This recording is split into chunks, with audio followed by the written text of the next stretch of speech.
बिस्मिल्लाहिर्रहमानिर्रहीम। अस्सलाम वालेकुम। मैं हूं सुहेल ख़ान, आप देख रहे हैं मेरा यूट्यूब चैनल। नए देखने वाले नाजरीन से मेरी इल्तिमास है कि वो इस चैनल को ज़रूर सब्सक्राइब करें। आप मेरा ये प्रोग्राम फेसबुक पर भी देख सकते हैं। नाजरीन, सुप्रीम कोर्ट के सीनियर जज जो कि आइंदा चीफ जस्टिस बनने वाले हैं, जस्टिस सैयद मंसूर अली शाह, उन्होंने जब इस्लामाबाद हाई कोर्ट के जजों ने ख़त लिखा था चीफ जस्टिस ऑफ पाकिस्तान को कि किस तरह इंटेलिजेंस एजेंसियाँ उनके काम में मुदाखलत करती हैं, अदालती उमूर पर असरअंदाज होती है, तो उस पर जब समातें हुई तो उस वक्त सैयद मंसूर अली शाह साहब ने कहा था कि हमें एक मेकैनिज़म बनाना होगा ताकि हमारे जज साहिबान जो हाई कोर्ट के जज साहिबान हैं या निचली सतह के अदालतों के जो जज साहिबान हैं, ताकि वो शेर बन जाए, शेर। अगर इस शेर का हवाला मैं दूँ तो इस वक्त इस्लामाबाद हाई कोर्ट के सीनियर प्यूनी जज जस्टिस मोहसिन अख्तर कियानी, जो कि एक शायर हैं, मिसिंग शायर हैं, जो कि लापता शायर हैं, अहमद फराद साहब, उनका केस बदस्तूर सुन रहे हैं। और आज उन्होंने बाकायदा तौर पर एक और भी सख्त आर्डर जारी किया है, और ये आर्डर जो है ISI के सेक्टर कमांडर को अब 29 मई को तलब कर लिया है ज़ाती हैसियत में, और साथ ही साथ सेक्रेटरी दिफा को भी तलब कर लिया है, क्योंकि अहमद फराज जो कि कई दिनों से लापता हैं, उन्होंने किसी जगह पर एक नज़म सुनाई थी और वो नज़म जो है बाकायदा तौर पर बड़ी वायरल हुई थी और उसके बाद वो लापता हो गए थे। लेकिन उसके बाद 2-3 समातें हुई और पिछली समात पर अटार्नी जनरल मंसूर अवान साहब ने यकीन दहानी कराई थी कि वो जुम्मे के दिन उनको बाजियाब करा लेंगे। लेकिन आज अटार्नी जनरल साहब जो हैं, उन्होंने सिर्फ अदालत को कहा, जस्टिस मोहसिन अख्तर कियानी को, कि उनके जो कुछ उनके जो लोकेशन जो है वो ट्रेस हो गई है, लेकिन अभी तक उनको आज वो बाजियाब कराने में नाकाम साबित हुए हैं। तो आज फिर जस्टिस मोहसिन अख्तर कियानी साहब ने ऑर्डर जारी किया कि ISI के सेक्टर कमांडर जो हैं वो अगली समात पर यानी 29 मई को इन पर्सन ज़ाती तौर पर उनको तलब कर लिया गया है। सेक्रेटरी दिफा को भी तलब कर दिया गया है, सेक्रेटरी इंटीरियर को भी तलब कर लिया गया है, और साथ ही साथ जो कि मोहसिन अख्तर कियानी साहब ने जो इस केस में जो तहकीकाती अफसर है, पुलिस अफसर, उनको बाकायदा कहा है कि वो सेक्टर कमांडर का स्टेटमेंट यानी उसका बयान रिकॉर्ड करेंगे। ये एक बहुत बड़ी डेवलपमेंट है नाजरीन। और अब सारी जो बाल जो है वो एक किस्म का जो सबसे बड़े पायदान के जो इस वक्त चीफ जस्टिस ऑफ पाकिस्तान है, जस्टिस काजी फ़ाइज़ ईसा, जो कि बैरून मुल्क के दौरे पर हैं, कल वो मुल्क से वापस आ जाएंगे। और अब बाकायदा तौर पर उनके सामने ये एक बहुत बड़ा चैलेंज है, क्योंकि अब इस्टेब्लिशमेंट जो है, हुकूमत बाकायदा अदलिया के सामने बिल्कुल आ गई है और अदलिया के मुकाबले में है, और अब मीडिया पर भी कदगनें लगाई जा रही हैं। Pakistan electronic media regulatory authority ने जो गुज़िश्ता रोज़ जो कुछ कदगन लगाई थी, जो टेलीविज़न चैनल्स पर मीडिया पर पाबंदी आयद की थी कि तमाम TV चैनल्स और जो मीडिया है, जो अदालती उमूर होते हैं, अदालतों में जो समात होते हैं, चाहे वो सुप्रीम कोर्ट में हो, हाई कोर्ट में हो, वो उसकी जो है लाइव कवरेज जो है उसको नहीं कर सकती, टिकर्स नहीं जारी कर सकते हैं, और जब उसका ऑर्डर आ जाएगा तो उस पर वो कार्रवाई कर सकते हैं। तमाम मीडिया चैनल्स को उन्होंने शोकाज नोटिस जारी किए थे। आज एक और केस में दूसरे जज साहब ने जो है chief justice Islamabad high court Aamir Farooq ने उस केस की समाअत की। वो पहले प्रोग्राम में मैं आपको बता चुका हूँ। लेकिन अहमद फराद जो कि ये जो मिसिंग शायर है, जो लापता शायर है, आज उसमें जो कार्रवाई हुई और उस समाअत के दौरान बड़ी इंटरेस्टिंग डेवलपमेंट ये हुई कि अब जिस तरह सुप्रीम कोर्ट ऑफ पाकिस्तान में कुछ अहम केसों की समाअत जो है वो लाइव स्ट्रीमिंग होती है, बराह रास्त दिखाया जाता है, तो अब इस्लामाबाद हाई कोर्ट के केसेस भी जो हैं बराह रास्त दिखाए जाएंगे। आज मोहसिन अख्तर कियानी साहब ने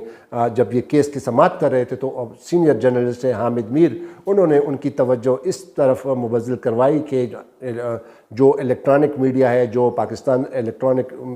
रेगुलेटरी अथॉरिटी है, पैमरा, उन्होंने कुछ सहाफ़ियों पर और कुछ मीडिया पर जो पाबंदियाँ लगाई हैं, तो उस पर जस्टिस मोहसिन अख्तर कियानी साहब का ये कहना था कि वो पाबंदी मुझ पर नहीं है, हाई कोर्ट पर नहीं है। और उन्होंने साथ ही साथ ये भी कहा कि अब जितने भी लापता अफराद के केसेस होंगे हाई कोर्ट में केस उसके सामने, तो वो बाकायदा लाइव स्ट्रीमिंग उसकी होगी, यानी उसकी भी बराह रास्त नशरियात होगी। तो अब नाज़रीन, ये केस और ये मामलात कुछ अजीब तरह के होते जा रहे हैं और एक बड़ा चैलेंजिंग जॉब کی طرف جا رہے ہیں۔ آپ کو یاد ہوگا کہ 2007 میں جب سابق چیف جسٹس افتخار محمد چودھری کو اس وقت کے ملٹری ڈکٹیٹر نے معزول کیا تھا، ان کو گھر بھیج دیا تھا، ان کو کام سے روک دیا تھا، تو اس وقت پوری عدلیہ برادری جو ہے ملک میں نکل آئی تھی، ایک وکلا تحریک شروع ہوئی تھی، اور اس پر تمام اس وقت ججز اور وکلا باقاعدہ ایک پیج پر تھے۔ لیکن اس حالات میں اب چونکہ جو موجودہ جو چیف جسٹس آف پاکستان ہیں جسٹس قاضی فائز عیسیٰ، وہ ایک پیج پر نہیں دکھائی دے رہے ہیں، وہ بظاہر وہ حکومت کا ساتھ دے رہے ہیں، اور اب وہ جب آئیں گے تو اس کے لیے ایک بہت بڑا چیلنج ہے، کیونکہ ہمارے ہماری جو ایسوسیشن ہے یعنی press association of supreme court, جو ہمارے ایک ایسوسیشن ہے سپریم کورٹ میں، ہم تمام کورٹ رپورٹرز کی اس کی ایک ایسوسیشن ہے، باقاعدہ ہر سال ہمارے انتخابات ہوتے ہیں، تو ان کے صدر نے بھی، ہمارے صدر صاحب نے بھی اسلام آباد ہائی کورٹ میں جو پٹیشن دائر کی تھی، آج اس کی سنوائی ہوئی، دوسرے جج جو چیف جسٹس ہیں عامر فاروق نے ان کی سماعت کی، تو اب میرا ان سے رابطہ ہوا ہے، ہمارے صدر صاحب عقیل افضل صاحب، تو انہوں نے مجھے بتایا کہ کل جب چیف جسٹس قاضی فائز عیسیٰ وطن واپس آ جائیں گے تو منڈے کو ان کے خلاف بھی اور ان کے سامنے بھی ایک ہم پروٹیسٹ کا مظاہرہ کریں گے، ان کو باقاعدہ ایک ہم اپنا احتجاج ریکارڈ کرائیں گے، کیونکہ آج جو چیف جسٹس اسلام آباد ہائی کورٹ نے جو آرڈر جاری کیا ہے، بظاہر انہوں نے تو ابھی صرف پیمرا کے اس نوٹیفیکیشن کو کالعدم کیا ہے، یا ان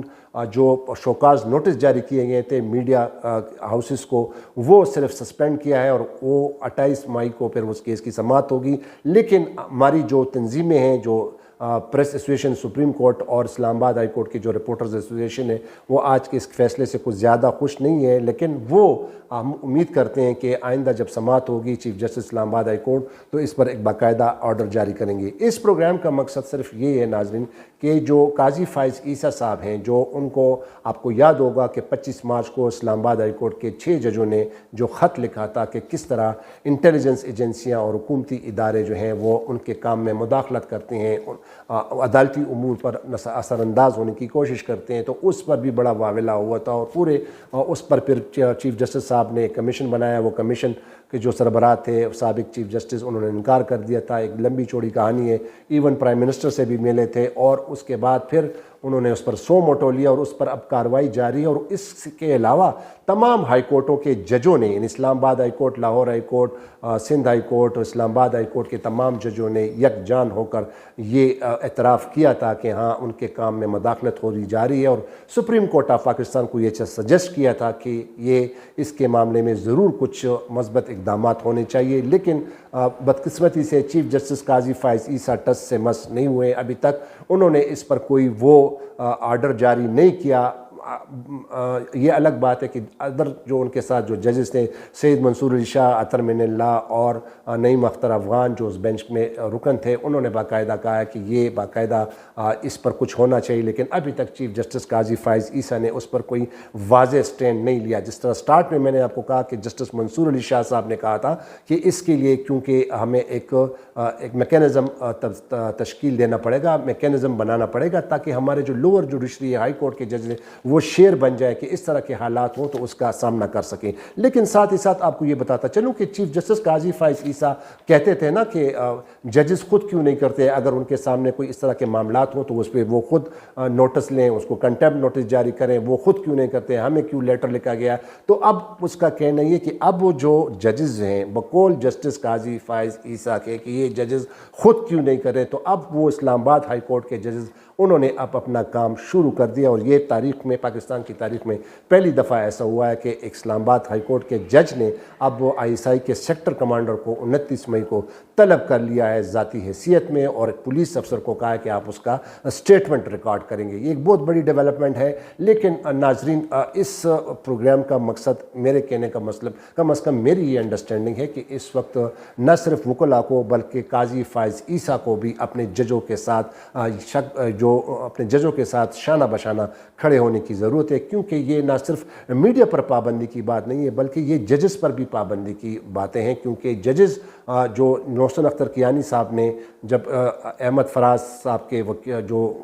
لاپتہ جو شاعر ہے गुज़श्ता समातों पे उन्होंने जो जो रिमार्क्स दिए उससे शायद हुकूमत वक्त और इस्टेब्लिशमेंट खुश दिखाई नहीं दे रही थी, और उसने फिर एक किस्म का ये पैमरा के ज़रिए बाकायदा ये नोटिस जारी कराए और ये पाबंदी लगाई कि मीडिया पर जो है वो पाबंदी लगाई कि वो इस समात की जो है जितनी भी कार्रवाई होती है वो इसकी कवरेज नहीं कर सकेंगे जब तक इसका मुकम्मल ऑर्डर नहीं आता है। तो इसके ख़िलाफ़ पूरे पाकिस्तान में लाहौर हाई कोर्ट में भी पिटिशन फ़ाइल हो गई है, सिंध हाई कोर्ट में भी पिटिशनें फ़ाइल हो गई हैं। मुल्क की जो वकला बरादरी और जो सहाफ़ती तंजीमें हैं वो अब एक जान हुई हैं, और अब इस ख़ास तौर पर जो बड़े पायदान के जो अफसर हैं, जो बड़े रुतबे पर विराजमान हैं, यानी चीफ़ जस्टिस काजी फ़ाइज़ ईसा साहब, उनके लिए एक बहुत बड़ा चैलेंज है कि वो वतन वापस आते हैं और वो इस पर क्या इक़दाम करते हैं। और जिस तरह मैंने आपको बताया कि बाकायदा हमारी प्रेस एसोसिएशन सुप्रीम कोर्ट जो है वो बाकायदा एक प्रोटेस्ट भी उनके साथ रजिस्टर कराएगी जस्टिस काजी फ़ाइज़ ईसा के सामने, क्योंकि ये हालात बहुत ज़्यादा संगीन होते जा रहे हैं। ना सिर्फ मीडिया पर पाबंदी लगाई जा रही है बल्कि अब तो अदलिया पर भी पाबंदी लगाई जा रही है कि ताकि अदलिया में जो चाहे वो सुप्रीम कोर्ट में हो या हाई कोर्ट में हो, जब जजेस रिमार्क्स देते हैं और वो रिमार्क्स जब पूरी मीडिया उसको कवर करती है, तमाम टेलीविज़न चैनल्स पर वो टिकर्स चलते हैं, उनके रिमार्क्स और ऑब्जर्वेशन चलते हैं, और साथ ही साथ वहाँ पे जो वकला हजरात जो दलाइल देते हैं उस पर किसी को पता नहीं होगा। अगर ये पाबंदियाँ आयद रहीं तो ये ना सिर्फ आइन में जो दिए गए जो हकूक़ है, ख़ुसूसी तौर पर आइन का आर्टिकल 19 जो कि आज़ादी राय इजहार का बाकायदा तौर पर इजाज़त देता है कुछ लिमिटेशन के साथ, सब्जेक्ट टू सम कंडीशन, और इसी तरह 19A है जो कि तमाम मालूमात तक रसाई का जो हक़ है हर शहरी का, उसके ख़िलाफ़ भी ये किस्म की एक हुकूमत, मौजूदा हुकूमत की या चाहे इस्टेब्लिशमेंट की ये एक स्ट्रेटजी है कि किस तरह अब मीडिया को कंट्रोल किया जाए और ख़ास तौर पर जजों को कंट्रोल किया जाए कि वो इस तरह के रिमार्क्स और ऑब्जर्वेशन ना दिए जाए। जब अदलिया, जब रियासती इदारे नाकाम होते हैं, जब अदालतों में केसेस आते हैं और उस पर सुनवाई नहीं होती, उनके ऑर्डर पर सुनवाई नहीं होती, तो फिर ज़ाहिर है जज साहिबान चाहे वो हाई कोर्ट के या सुप्रीम कोर्ट के, वो तो इस तरह के रिमार्क्स और ऑब्जर्वेशन देते हैं, और वही रिमार्क्स और ऑब्जर्वेशन बड़ी बड़ी ख़बरों को जन्म देते हैं। लेकिन जो ख़बरें जब टीवी पे चलती हैं वो टिकर जो चलते हैं, अब उन्होंने, हुकूमत ने इस पर पाबंदी लगाई। अब देखना ये होगा कि ये जो पैमरा वाला जो मामला है ये किस करवट जाएगा, ऊँट किस करवट बैठेगा, और ख़ास तौर पर जो लापता जो शायर है अहमद फराद, वो उसका मामला कब तक जाए, कैसे जाएगा। और अब पाकिस्तान की तारीख़ में पहली दफ़ा एक सर्विंग जो मिलिट्री जो पर्सनल है ISI के सेक्टर कमांडर को बाकायदा तौर पर तलब कर लिया गया है। तो अब देखना ये होगा कि ये ऊँट किस करवट बैठता है, और आया इस मुल्क में आइन और कानून की पासदारी होती है। इस मुल्क में जो हक़ राय दही का जो इजहार की जो आज़ादी दी गई है आइन में, और मालूमात तक रसाई का जो हर शहरी को हक़ दिया गया है, इसको मज़ीद दबाया जाएगा या इसका कला कमा किया जाएगा। एक और वीडियो में दोबारा आपके सामने हाज़िर हूँगा, तब तक के लिए इजाज़त दीजिए। लेकिन इजाज़त लेने से पहले मैं एक मरतबा फिर अपने नए देखने वाले नाज़रीन से दरख्वास्त करूँगा कि वो इस चैनल को ज़रूर सब्सक्राइब करें और मुझे अपनी फ़ीडबैक, अपनी आरा भी दिया करें, ताकि मैं अपने प्रोग्राम को बेहतर से बेहतर तरीके से आपके सामने पेश करूँ। तो खुदा हाफिज़, पाकिस्तान ज़िंदाबाद।